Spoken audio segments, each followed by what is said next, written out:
Со оглед на тоа што нема правосилна судска одлука, Конгресот се одржува со мнозинство од пријавените делегати во судот, од последниот официјален и легитимен Конгрес.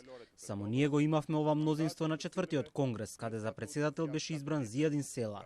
Во меѓувреме, вчера самиот Таравари призна дека одржал обид за Конгрес.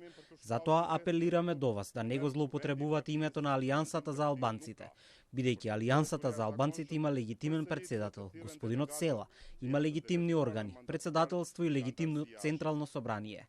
Го повикуваме судот да го земе предвид тоа што го кажав погоре, важичките закони и статутот, документите и правилната листа на делегати и да не стане жртва на манипулациите и измамите кои се прават преку ваквите спектакли.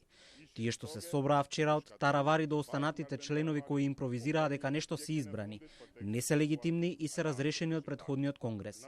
Може да свикаат Конгрес за формирање нов политички субјект или да станат огранок на Мицкоски.